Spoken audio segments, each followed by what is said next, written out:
எங்கெங்கயோ இந்த சம்பவங்கள்லாம் நடந்ததா கேள்விப்பட்டோம். ஆனா ஒரு பஸ்ல நடந்தது ரொம்ப அட்ரூயம் சார். தாங்க முடியல. அழுதுட்டேன் அந்த பொண்ணோட நிலைமைய பாக்கும்போது. நைட் 3 o'clock டிராவல் பண்ணும்போது எங்களுக்கு பஸ்ல சேஃபே கிடையாது. எனக்கு பஸ் பின்னாடி சீட்ல உட்காந்து கை விடுறது அப்படின்னா பக்கத்துல ஒரு ஒயின் ஷாப் இருக்கு சார். அங்க அந்த இடத்த கிராஸ் பண்ணி போகையில வந்து பின்னாடி வந்துட்டு என் கூட வரியா அந்த மாதிரி இந்த மாதிரி எல்லாம் கூட கேட்பாங்க sir. Poonamallee bus stand sir. போன்ல சிக்னல் இல்ல அப்படின்ட்டு வந்து போனை இப்படி பார்த்துட்டே வந்து பின்னாடி வந்து இடிச்சிருக்காங்க. எங்க அப்பா பக்கத்துல நின்னுட்டு இருக்கும் போது கூட வந்து இடிச்சிருக்காங்க சார். அப்பா கூட நிக்கும் போது இந்த நிலைமையில இருக்குன்னா இன்னும் அவ தனியா நிக்கும் போது எந்தெந்தெல்லாம் ப்ராப்ளம் ஃபேஸ் பண்ணுவா.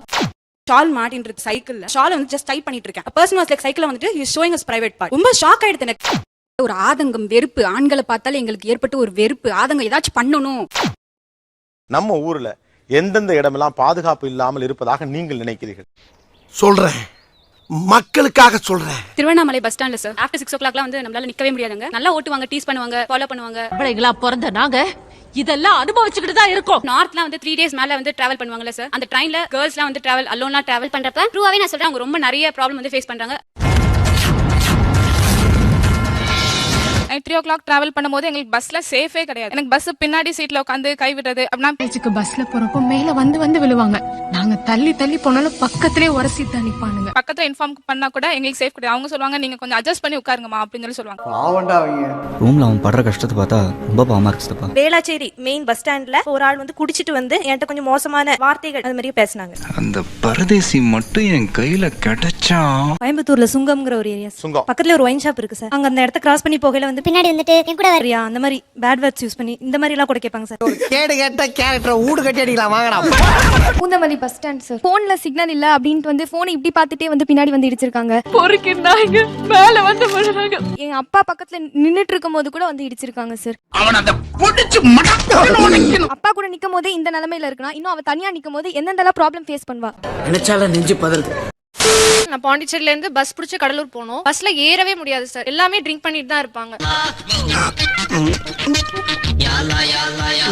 நான் வந்து என்னோட ஷால் மாட்டின்றது அந்த சைக்கிள்ல நின்னு நான் ஷாலை வந்து ஜஸ்ட் டைப் பண்ணிட்டு இருக்கேன். பர்சன் வாஸ் லைக் சைக்கிள் வந்துட்டு he showing us private part. ரொம்ப ஷாக் ஆயிடுது எனக்கு. இந்த நாடும் நாட்டு மக்களும் நாசமாய் போகட்டும். எலக்ட்ரிக் ட்ரெயின்ல ஜென்ட்ஸ் சில பேர் ஏறுவாங்க, சில இதுல 1-2 பெண்கள் தான் இருப்பாங்க. அவங்களுக்கு ரொம்ப பிரச்சனைகள் வருது. என்ன பாப்பா சௌக்கியமா? டோன்ட் டேய் எங்க அக்காட்ட வம்பு பண்ணாதீங்கடா. நான் ஒரு தடவை போலீஸ் ஸ்டேஷன்ல போய் கம்ப்ளைண்ட்டும் பண்ணிருக்கேன் அந்த ஏரியாவை பத்தி. நான் இன்னைக்கு வரைக்கும் அது அப்படியே தான் இருக்கு. என்ன நடக்குது? எந்த ஊரியா நீங்கலாம்? எவன் அவங்களுக்கு வேலை கொடுத்தா? தாம்பரம் ரயில்வே ஸ்டேஷன் கிட்ட சார் அந்த பார்க்கிங் ஏரியால 5 பேரா வரும்போதே கார்னர்ல இருக்க ஒரு பொண்ணை வந்து முதுகுல வந்து தட்டிட்டு போனாங்க சார். தட்டிட்டு ஓடி போயிட்டாங்க. வரும்போது பின்னாடி தட்டுறாங்க. கன்ஸ்ட்ரக்ஷன் ஏரியா, ஃப்ளைஓவர் பிரிட்ஜ் அந்த மாதிரி அது பக்கத்துல எல்லாம் நடந்தே போக முடியாது. எந்த காரணத்தை கொண்டும் பின்பக்கம் இருக்க மாடிக்கு யாரும் போக கூடாது. தெற்கால இருக்க ரூம் பக்கம் யாரும் போகவே கூடாது. ஈசிஆர்ல வந்து நிறைய ரெஸ்டாரண்ட், பப், நிறைய டாஸ்மார்க் இருக்கிறதுனால பெண்கள் வந்து ஒரு 9 மணி இல்ல 8:30 மணிக்கு மேலே கூட வெளியே போக முடியாது. பொண்ணுங்களா பொறுத்த எல்லாருக்குமே மிட் நைட்ல அப்படியே ஜாலியா ஊர் சுத்தணுமே தோணும். ஆனா அது நிறைய பேருக்கு நடக்குது. நான் ஒரு பதில் எதிர்பார்த்துட்டே இருக்கேன். யாரும் இது வரைக்கும் சொல்லல. சென்னையில ரொம்ப பயமுறுத்துற இடம் கோயம்பேடு பஸ் ஸ்டாண்ட் தெரியுமா? உடம்பெல்லாம் நடுங்கிடுச்சு. Police station. Okay, police station. வேற எது பாதுகாப்பு இல்லாம இருக்கா? நம்ம ஜெனரலா பார்க்க போறது இப்ப மாடர்ன் கான்செப்ட்ல பார்க்கணும்னா Facebook இஸ் வெரி அன்சேஃப். கரெக்ட்டா சொன்னீங்க. அப்புறம் அவரவர் வீடே அன்சேஃப்னு நினைக்கிறேன். அவரவர் வீடே அன்சேஃப். என்னையா சொல்றீங்க?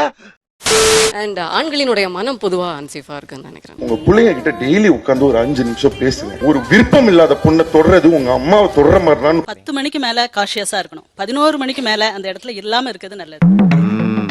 புரிஞ்சதா? அது மெரினா பீச்னாலும் சரிதான், அது காந்தி மண்டபம்னாலும் சரிதான், எந்த இடம்னாலும் ஒரு மால்னாலும் சரிதான். கேட்டுக்க. பணியிடங்கள்ல வந்து நிச்சயமா பாதுகாப்பு இல்ல. அலுவலகமாக இருந்தாலும் சரி இல்ல ஒரு கட்டட வேலைக்கு போற ஒரு சித்தாளாக இருந்தாலும் சரி அந்த இடம். ஏண்டா யாருமே சொல்லவே இல்ல? சொல்லணுமாடா உனக்கு? பப்ளிக் டாய்லெட்ஸ் விமனுக்கெல்லாம் அங்கெல்லாம் போகவே முடியல. அடச்சி நான் பாருங்க மோசமா கண்ணகி நகர், செம்மஞ்சேரி இந்த மாதிரி ஏரியால பாத்தீங்கன்னா அவங்களுக்கு கற்பழிப்பு, கொலை, நைட்டு வந்து வீடை தட்டுறது இதெல்லாம் சர்வ சாதாரணமா நடந்துட்டு. அப்படியே வாழணும்ல.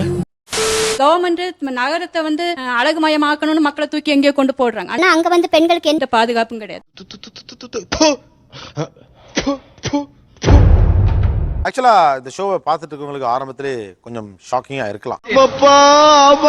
இவ்வளவு பாதுகாப்பற்ற இடங்கள் இருக்கா, இவ்வளவு பாதுகாப்பு இல்லாம தான் எல்லாரும் வாழ்ந்துட்டு இருக்காங்களா, ரொம்ப அதிகமா சொல்றாங்களா அப்படின்னு கூட சில பேருக்கு தோணலாம். But the reality is this. ஒத்துக்கிட மனசு இல்லனாலும் அதான் நேசம். இப்போ ஒரு பெண் பதட்டத்தோடு தன் பயணத்தை தொடர்ந்து கொண்டிருக்கிறாள். அது ட்ரெயினா இருக்கட்டும், பஸ்ஸா இருக்கட்டும், வாழ்க்கையா இருக்கட்டும். இந்த ஊர்ல எல்லாமே கேவலமானவனு சார். நான் இங்க இருக்கக்கூடிய பெண்கள்கிட்ட ஒரு கேள்வி வைக்கணும்னு ஆசைப்படுறேன். என்ன இருக்கும்? எனக்கு என்ன தெரியும்? கேளுடா. பெண்களுக்கு எதிராக தொடர்ந்து அது எந்த மாதிரியான வன்முறையா இருந்தாலும் சரி நடந்துகிட்டே தான் இருக்கு. ஏன் இது நடக்குதுன்னு நீங்க நினைக்கிறீங்க? அதை ஏன்டா கேக்குற பாண்டி? பையங்களுக்கு வந்து மோசமான பிலிம்ஸ் அந்த மாதிரி எல்லாம் பார்த்து அவங்களோட கேரக்டரே மாறுது. நீங்க திருந்தவே மாட்டீங்கடா.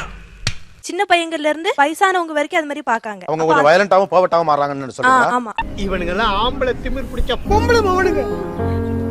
தண்டனைகள் வந்து ரொம்ப குறைவா இருக்கு. அவங்களுக்கு பெரிய அளவுல தண்டனை எதுவும் கொடுக்கறது இல்ல. கடுமையான சட்டங்கள் இருந்தா மட்டுமே தான் இங்க மனுஷனா இருப்பான். 110 கோடியில 1% தான் இப்ப கிரிமினலா இருக்கான். அந்த 1% தொடச்சி எறிங்க. Dressing sense, I don't think dressing சென்ஸ்ல ஒரு ப்ராப்ளம் இருக்கு. ஓகே, லிமிட்டடா ட்ரெஸ் போடணும், அது ஒரு விஷயம் இருக்குதா.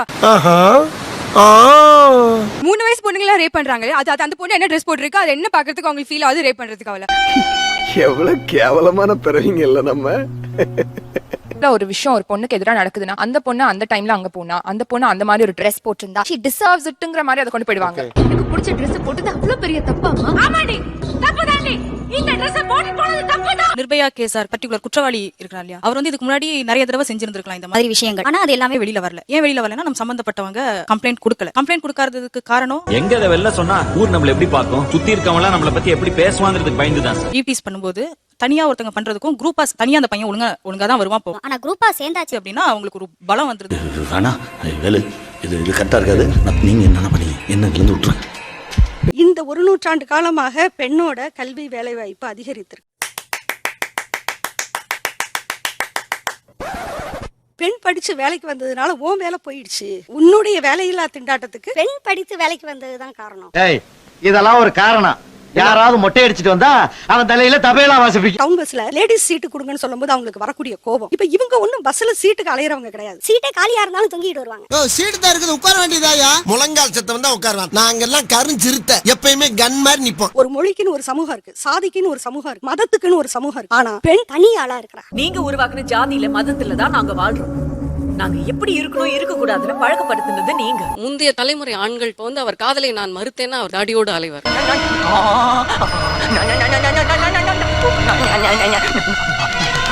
ஆனா இந்த தலைமுறை ஆண் வந்து ஒரு பெண் வந்து வேண்டாம்ங்கிற மறுக்கிற ஒரு உணர்வை வந்து ஏற்றுக்கொள்ற மனநிலையில ஆண்கள் இல்ல. ரோட்ல ஒரு பொண்ணை கத்தியில குத்திட்டு போறான், மூஞ்சில ஆசிட் அடிச்சிட்டு போறான். என்ன இது? Is it right? டெல்லியில நடந்த அந்த நிர்பயா இன்சிடென்ட் அப்படிங்கிறது ஒட்டுமொத்த உலகத்தையே ஒரு உலுக்கிருச்சு அப்படின்னு சொல்லலாம். இந்தியாலயா இது அப்படின்னு அத வேற ஞாபகப்படுத்திட்டீங்க.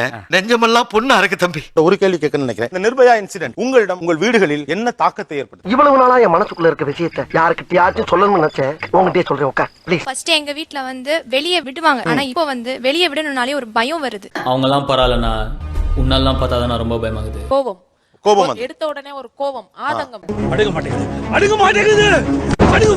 I'm a hostelite sir. எங்க அப்பா தான் ஃபர்ஸ்ட் ஃபோன் பண்ணி எனக்கு இந்த விஷயத்தை சொன்னாரு. ஒரு அப்பா பெண் குழந்தை கிட்ட இத பத்தி பேசுறதுங்கிறது வந்து ஒரு ரேர் ஒகேஷன். ஆமா, இது உங்க வீட்ல மட்டும் தான் நடக்குது. ஃபர்ஸ்ட் எடுத்த உடனே சொன்னது இந்த மாதிரி நடந்துருது, இனிமேல் நீ வந்து 6 மணிக்குள்ள என்ன இருந்தாலும் வீட்டுக்கு வந்துடணும். அதான் உனக்கும் நல்லது, ஊருக்கும் நல்லது. அந்த 2 நாள்ல 3 நாள்ல உங்கள் வீடுகளுக்குள் நீங்கள் பேசிக்கொண்டது உங்க மனசுல ஓடுனது என்ன? ஆமா, அதாவது கேக்குற நீ அந்த விஷயம் பார்த்து அவங்க என்கிட்ட சில விஷயம் பேசும்போது அவங்க சொல்றது என் மேல இருக்க கான்ஃபிடன்ஸ் அவங்களுக்கு குறைஞ்ச மாதிரி இருந்துச்சு.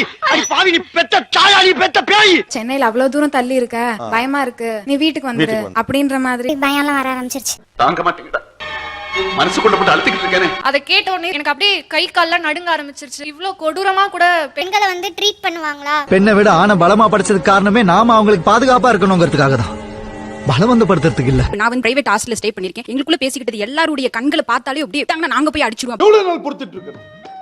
ஒரு அளவு நாம எல்லாத்துக்கும் சைலண்டா இருப்போம்னு நினைச்சிட்டீங்களா? ஒரு ஆதங்கம், வெறுப்பு, ஆண்களை பார்த்தாலே எங்களுக்கு ஏற்பட்ட ஒரு வெறுப்பு, ஆதங்கம். ஏதாச்சும் பண்ணணும், குத்தி குத்தி கொல்லணும், துண்டு துண்டா வெட்டணும்.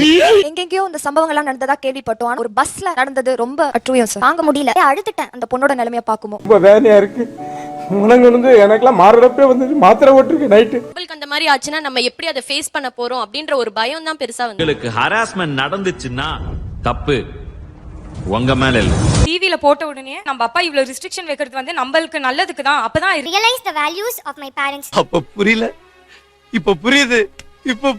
ரிலேட்டிவ்ஸ் பேசிட்டு வந்து இந்த காலத்துல பொட்ட பிள்ளைங்களை வளர்க்கறதே ரொம்ப கஷ்டமாயிடுச்சு, வயித்துல நெருப்பு கட்டிட்டு இருக்க மாதிரி இருக்கு, உடனே வந்து யாராவது பையன் பிடிச்சு கையில கொடுத்துடணும். இதுதான் தவறான விஷயம். ஓகே, அடுத்து ஒரு கேள்வி கேக்குறேன். இந்த இன்சிடென்ட்க்கு அப்புறம் ஆண்கள் மீது உங்களுக்கு எவ்வளவு கோபம் வந்தது? எனக்கு வர்ற ஆத்திரத்துக்கு அவனை கொலை பண்ண போறேன். சார் ஆண்கள் இவ்வளவு கொடூரமா கூட இருப்பாங்களான்னு அதை பாக்குறப்பதான் தோணுச்சு சார். நான் அவ்வளவு கொடூரமானவனாவா இருந்தேன்?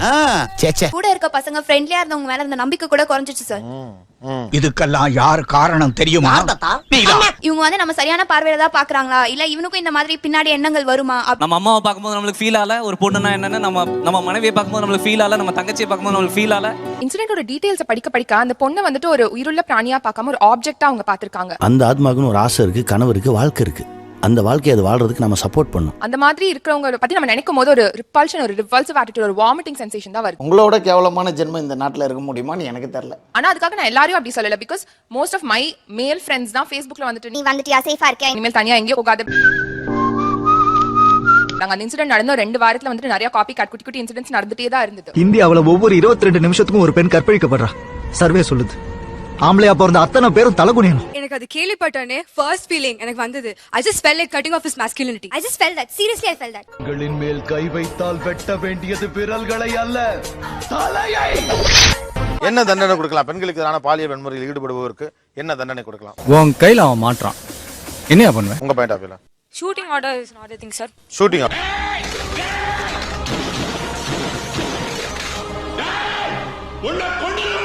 என்ன சித்திரவதை அனுபவிச்சு அந்த பொண்ணு செத்தாலோ அத 3 மடங்கு அதிகமா he should face it. கரெக்டா சொன்னீங்க. தூக்கு தண்டனை கொடுக்கலாம் சார். தூக்கு தண்டனை. அவங்க யாரையுமே தப்பிக்க விடக்கூடாதுயா. அவங்க தூக்குல ஏத்தணும்யா, தூக்குல ஏத்தணும். நடு ரோட்ல கல்லாலே விட்டு அடிக்கணும் சார். நடு ரோட்டில் கல்லால் அடி. வில்லங்கத்தை விலைக்கு வாங்குறீங்க, நல்லது இல்ல. டேய் எல்லாம் மீறி போறீங்கடா. டேய் ஒவ்வொரு தோளுக்கு ஒரு தலை வரணும். சார் என்னதான் ஜெயில போட்டாலும் விலைக்கு சாப்பாடு போடுவாங்க சார். சாப்பாடு தூக்கம் தான் சார் மனுஷனுக்கு மெயினான 2 திங்ஸ். அது இல்லாம பண்ணணும் சார். அவன் தூங்கினா கண்ணை சந்தாலே மண்டையில போணும். போக்கிரி படத்துல பிரகாஷ் ராஜ் அடிக்கிற மாதிரி அடிக்கணும் சார். தூங்க விடாதீங்க, ஒரு செகண்ட் கண்ண முன்னால அடிங்க. Yes sir.